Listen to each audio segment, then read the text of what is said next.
अस्सलाम वालेकुम। सियाचिन टाइम्स के प्रोग्राम जीबी टुडे में मैं हूं कासिम नसीम। नाजरीन, आपके इल्म में है कि हम वक्तन फ़ौक्तन गिलगित बल्तिस्तान और मुल्की सतह की अहम तरीन शख्सियात से आपकी मुलाकात करवाते हैं और इस मुलाकात के तनाजुर में ख़त्ते में जारी तामीर और तरक्की के अमल से आपको आगाह करने की कोशिश करते हैं। आज का ये इंटरव्यू भी इसी सिलसिले की कड़ी है और आज भी हमने नहायत ही एक अहम तरीन शख्सियत को अपने स्टूडियो में दावत दी है। आज के मेहमान है deputy commissioner Skardu captain retired Arif Ahmad साहब।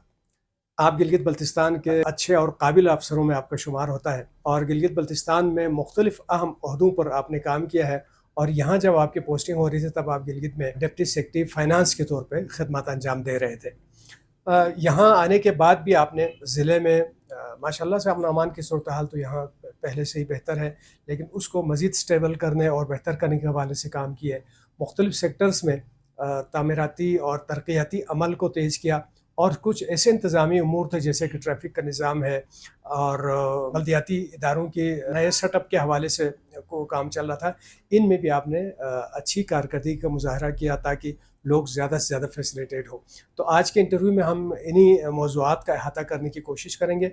मैं एक दफ़ा फिर डिप्टी कमिश्नर आरिफ अहमद साहब आपको खुशामदीद कहता हूँ और गुफ्तगू का आगाज़ हम इस तरह करेंगे क्योंकि स्कर्दो अगर हम देखें तो ये जियो पोलिटिकली बहुत ही इम्पोर्टेंट ज़िला है।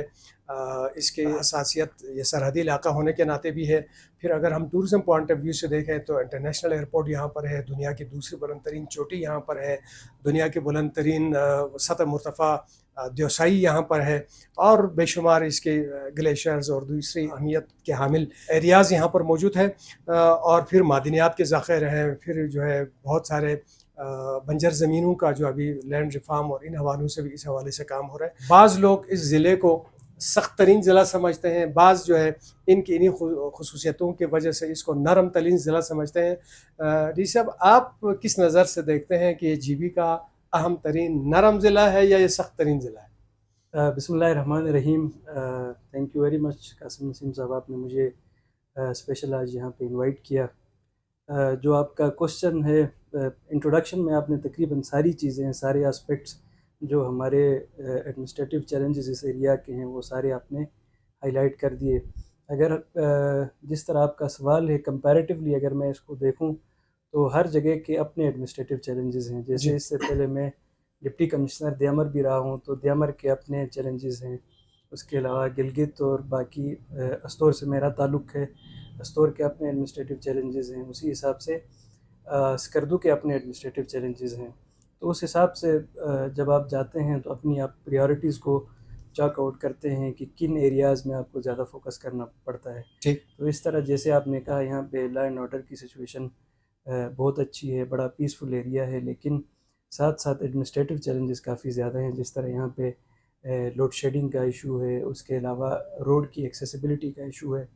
जगलोट स्कर्दू रोड है, वहाँ पे आपने देखा होगा गाहे बगाहे यहाँ पे एक्सीडेंट्स वगैरह भी होते रहते हैं। उसके अलावा थोड़ा सा गिलगित से दूर होने की वजह से यहाँ पे बाकी डिपार्टमेंट्स के लिए भी एडमिनिस्ट्रेटिव चैलेंजेस, अप्रूवल्स और ये सारी चीज़ें हैं जी। तो वो इसकी एक अपनी क्यूलियर नेचर है और डिफरेंट नेचर है। तो यहाँ के एडमिनिस्ट्रेटिव चैलेंजेस बाकी डिस्ट्रिक्ट से थोड़े से डिफरेंट हैं। ठीक। लॉ एंड ऑर्डर की वजह से लोग यहाँ पे प्रेफर भी करते हैं, एक अच्छा पीसफुल डिस्ट्रिक्ट है। जी जी। तो जब आपने यहाँ चार्ज संभाला, जिस तरह भी आपने इजमाली तौर पर जिक्र भी किया, तो क्या बड़े चैलेंजेस आपके सामने थे जो आपने देखा कि भाई अब मुझे इनको प्रायोरिटी वाइज जो है इनके ऊपर जाना है? सबसे पहले मेरी पोस्टिंग हुई थी सर्दियों के स्टार्ट में। जी जी। नवंबर में मैं यहाँ पे पोस्ट हुआ था, तो नवंबर के स्टार्ट से ही यहाँ पे सबसे बड़ा जो चैलेंज था हमारे लिए लोड शेडिंग का चैलेंज था। जी। तो जैसे कि आपको पता है, स्कर्दू के अंदर सर्दियों में टोटल 2 से ढाई घंटे की बड़ी मुश्किल से यहाँ पे बिजली मिलती है लोगों बिजली को। मिलती है और ज़्यादातर लोड शेडिंग ही होती है। तो उसको फिर जब इनिशियली मैंने यहाँ पे देखा तो लोड शेडिंग की वजह से हमारे सारे काम इफ़ेक्ट होते हैं। हमारे एजुकेशनल इंस्टीट्यूशंस भी इफ़ेक्ट हो रहे थे, हमारी हेल्थ फैसिलिटीज़, हमारे हॉस्पिटल्स भी इफ़ेक्ट हो रहे थे और सबसे ज़्यादा हमारी बिज़नेस कम्युनिटी भी इफ़ेक्ट हो रही थी। और साथ साथ एक तो हमें अवेलेबिलिटी का इशू था। तो अवेलेबिलिटी, आपको पता है, लॉन्ग टर्म प्लान्स हमारे गवर्नमेंट के होते हैं, उसमें बड़े प्रोजेक्ट्स हमारे हैं, जैसे शकरथंग है, गुआड़ी एक हमारा प्रोजेक्ट था, फिर हरपो वाला हमारा प्रोजेक्ट है। इन प्रोजेक्ट्स जो run of the river projects बनने के बाद अवेलेबिलिटी बेहतर होगी तो हम लाइट को बेहतर कर सकते थे, तो हमने ज़्यादा फोकस किया कि इसकी इक्वल डिस्ट्रीब्यूशन के ऊपर। ठीक। तो इक्वल डिस्ट्रीब्यूशन के ऊपर हमने एक यूनिफॉर्म पॉलिसी बनाई और उसमें जितनी भी स्पेशल लाइंस थी वो सारी स्पेशल लाइंस काट दी, इंक्लूडिंग जो हाईएस्ट ऑफिसर्स यहाँ पे थे उनकी भी लाइट काट के हमने इक्वल डिस्ट्रीब्यूशन से इजाफा तो थोड़ा बहुत हुआ, लेकिन उससे लोगों में एक ये सेंस आया कि यहाँ पे भी सबके सब साथ एक बराबर है। बराबरी और मसावत का वो करना पड़ेगा। तो उसको देख रहे थे। साथ साथ फिर हमारे पास लोकल गवर्नमेंट की डिमार्केशन के भी इश्यूज़ थे। उससे पहले ये 2-3 महीने से काम चल रहा था, तो उस पे भी काफ़ी फोकस करना पड़ा। और सर्दियों में आपको पता है ज़्यादातर चैलेंजेस हैं जो हमारे वीट की डिस्ट्रीब्यूशन स्नो बॉन्ड एरियाज़ है वहाँ पे होती है। उसके अलावा आपको पता है सर्दी अपने साथ और भी इश्यूज़ काफ़ी सारे लेके आती जी हाँ। तो ये बिजली के हवाले से मैं एक ज़मीनी से सवाल ये करूँगा। वक्ती तौर पे ये तो सारे क्लियर हो गए, लेकिन बताया जाता था कि यहाँ से आपके अहकामात से ये लाइन रिमूव होते गए, जो स्पेशल लाइनें या सिंगल लाइनें थी, लेकिन एक आध दिन के अंदर ही ये दोबारा लगते भी थे, क्या ऐसा था? है। ये शिकायत इसमें काफ़ी हमें मिलती भी रही हैं, क्योंकि इसमें हमने एक डेडिकेटेड पूरी एक टीम बनाई थी। टीम बना के हमने काफ़ी इसमें एफ़र्ट्स डाली और इसमें आपने देखा होगा गवर्नमेंट की किसी भी इंस्टॉलेशन के पास नहीं थी। ज़्यादा शिकायत हमें ये आती थी कि कुछ लोगों ने जिनके पास ट्रांसफार्मर वगैरह या बिजली घर के करीब हैं, चोरी छुपे थोड़े बहुत कनेक्शंस वो लोग लगाते रहे हैं। तो उसके खिलाफ जो हमें इन्फॉर्मेशन आती थी हम उनके खिलाफ कार्रवाई करते गए हैं। इसीलिए आपने देखा होगा पिछले 6-7 सालों से सर्दियों में यहाँ पे हर वक्त जो है लोग स्ट्राइक्स पे होते थे, हड़ताल होती थी कि हमें इक्वल डिस्ट्रीब्यूशन नहीं हो रही। तो ठीक। अल्हम्दुलिल्लाह इस दफ़ा पूरा हमारा विंटर स्ट्राइक फ्री रहा है। बिजली की लोड शेडिंग की वजह से या अनइक्वल डिस्ट्रीब्यूशन की वजह से एक भी यहाँ पे जलसा जुलूस स्ट्राइक इसकी नहीं हुआ। नौबत नहीं आई। सही। एक अहम मसला सर यहाँ पे जो ट्रैफ़िक का इशू है, गाड़ियाँ बहुत ज़्यादा हो गई हैं और सड़कें कम पड़ जाती हैं, पार्किंग के इश्यूज़ हैं।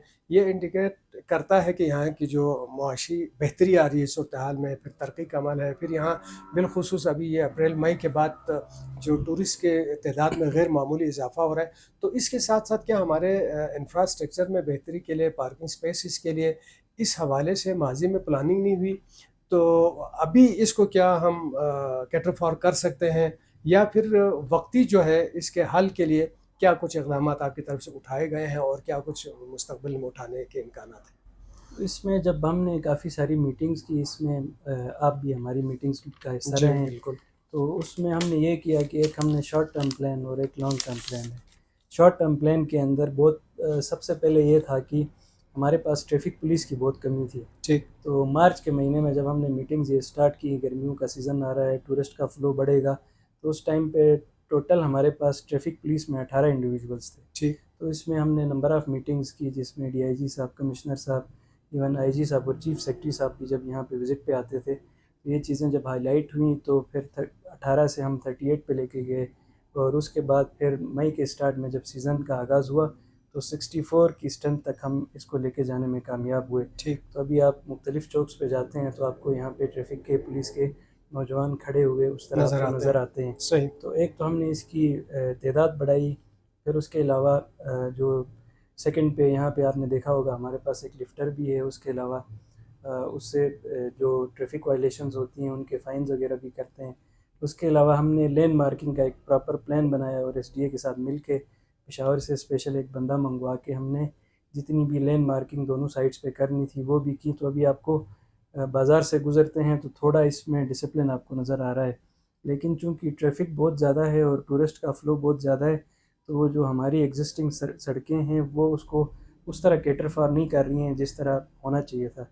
तो शॉर्ट टर्म प्लान के अंदर हमने ट्रैफ़िक की पुलिस की स्ट्रेंथ बढ़ाई और उसके अलावा लेन मार्किंग करके जगह आइडेंटिफ़ाई की, बाइकिया और इस तरह की जो टैक्सी स्टैंड्स वगैरह थे उनके लिए प्रॉपर जगह आइडेंटिफ़ाई की। और उसके अलावा जो बड़ी हेवी व्हीकल्स थीं उनका शहर के अंदर सुबह 7 बजे से शाम 7 बजे तक उनके दाखिले पे पाबंदी लगाई। सब्ज़ी मंडी वाली साइड पे ट्रक्स बाहर निकलते थे, उनको हमने टाइमिंग्स वगैरह इंश्योर करके इनको ठीक करने की कोशिश की। और उसके साथ-साथ जो हमारा एसडीए के साथ प्रोजेक्ट चल रहा था कतलगाह वाला, तो वो उसके फ़ोरम्स भी हो गए, एडमिनिस्ट्रेटिव अप्रूवल्स वगैरह भी आ गए। तो अभी टेंडर भी हो गया, तो कुछ टाइम में अगले 1 डेढ़ महीने में ये पार्किंग प्लेस स्पेस भी अवेलेबल हो जाएगी, तो वहाँ पे भी हम गाड़ियाँ पार्क कर सकते तो हैं। वहाँ कितनी गाड़ियाँ पार्क होने की गुंजाइश मिलेगी उस पे? तकरीबन हमारी 200 से 250 गाड़ियाँ भी वहाँ पे पार्क हो सकती हैं। अगर ये ठीक। हम पूरा कोई 8-9 कनाल का प्लॉट है, उसको जो है कतलिया कमेटी के साथ हमारी मीटिंग्स भी हुई हैं, हमारा वो जो